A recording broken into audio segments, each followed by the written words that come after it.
Galbay di 17 pinjol ini resmi akan dibawa ke proses hukum karena memang pinjol ini sudah geram sekali karena banyaknya nasabah yang galbay. Ditambah lagi aturan tahun 2025 itu semakin membuat pinjol itu tambah bangkrut karena bunga dan juga dendanya diturunkan. Akhirnya pinjol tersebut marah, emosi terhadap nasabah yang galbay, akhirnya mereka akan memproses hukum nasabah yang galbay ini.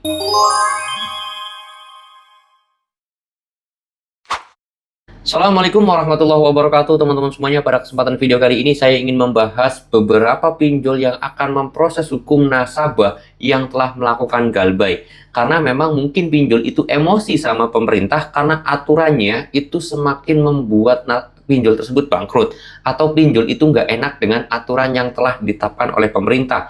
Karena emosi pinjol itu sama pemerintah, karena kesel aturannya itu nggak enak, makanya pinjol itu sekarang emosinya ke nasabah yang galbay. Mereka akan memproses hukum nasabah-nasabah yang galbay. Dalam tanda kutip, proses hukum ini ya teman-teman semuanya bukan untuk masalah pidana tapi perdata, yang mana nanti itu akan di pengadilan itu seperti apa teman-teman ya. Nah, di sini saya pengen bahas buat teman-teman semuanya. Dan beberapa pinjol tersebut ada yang saya catat juga dari beberapa postingan teman-teman semuanya di media sosial Facebook khususnya, yaitu ada Shopee, Akulaku, Kredivo, ada Kami, EasyCash, HCI, terus kemudian Rupiah Cepat, KTA Kilat, Indodana, ada Pundi, KTA Kilat, Tunaiku, Watas, Uangmi, 360 Kredi, Ivoji, dan lain-lain ini katanya bakal memproses hukum di tahun 2025 untuk nasabah yang galbay pinjol. Oke, di sini saya pengen bahas masalah proses hukum tersebut.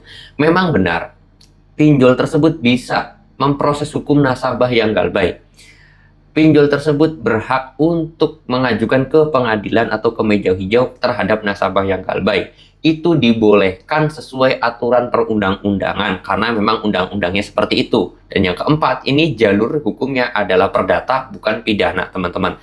Nah, apakah perlu ditakuti ketika kita itu ke jalur hukum atau ke meja hijau? Sebenarnya sih nggak usah takut. Bahkan kenapa kok nggak usah takut? Karena sebenarnya nggak mungkin terjadi.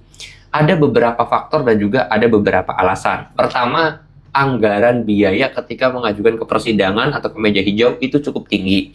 Mana mungkin utangnya cuma sekian, 5 juta atau 10 juta atau 20 juta, terus biaya pengadilannya 20 juta, ya rugi juga, nggak dapetin apa-apa pinjol tersebut. Pertama itu.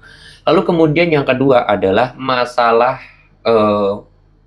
penyelidikannya juga, itu nanti akan bermasalah. Nah, penyelidikan tersebut ini memang menjadi dua hal yang harus kalian ketahui.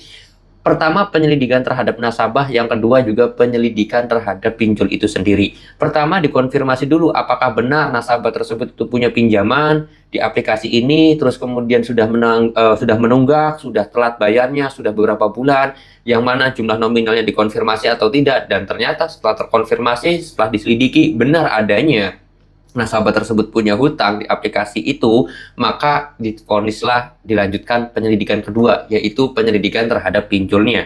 Apakah pinjol ini resmi OJK atau tidak? Apakah pinjol ini sesuai aturan OJK atau tidak? Apakah pinjol ini benar punya nasabah tersebut punya hutang dan yang lain sebagainya? Apakah pinjol tersebut sesuai aturan, sudah mengikuti aturan dari OJK, sudah sesuai SOP penagihannya, bunganya seperti apa, penagihannya seperti apa, denda keterlambatannya seperti apa, itu semuanya akan diselidiki dari kedua belah pihak, baik dari segi pinjolnya dan juga dari segi nasabah tersebut. Nah, disinilah pinjol sendiri sebenarnya sadar bahwasanya dia sendiri banyak sekali yang telah melanggar aturan. Pertama dari sistem iklan, lalu kemudian yang kedua juga dari masalah sistem bunga, tindak keterlambatan, terus kemudian cara penagihan. Mereka, saya yakin semuanya sadar bahwa mereka itu tidak sesuai aturan atau tidak mengikuti aturan daripada pihak OJK. Makanya pinjol-pinjol itu sendiri nggak mau mengajukan ke persidangan karena takutnya nanti ketika pinjol tersebut diselidiki, mereka semua yang bermasalah.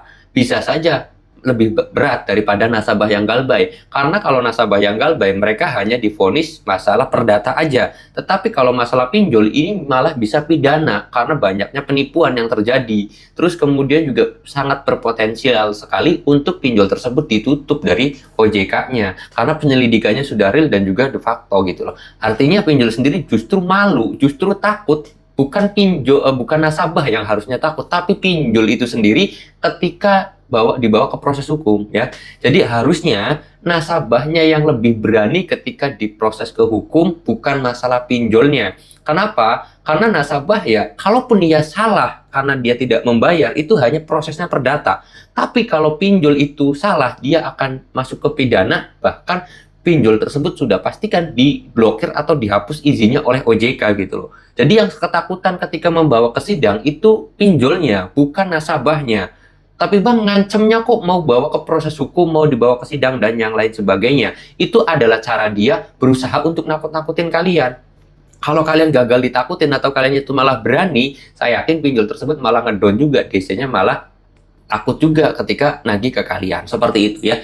Jadi perlu kalian ketahui, perlu kalian pahami masalah mekanisme persidangan dan yang lain sebagainya. Jadi tetap aja enjoy dan juga tenang, jangan panik, yang jelas jangan takut, karena ketika kalian sudah berusaha keras sekuat tenaga, tapi faktanya belum bisa membayar cicilan pinjol tersebut, itu semuanya akan aman-aman aja dan tidak ada masalah sama sekali, oke? Ini buat teman-teman semuanya. Masalah teroran, ancaman, dan yang lain sebagainya, itu tidak akan pernah terjadi, teman-teman, oke?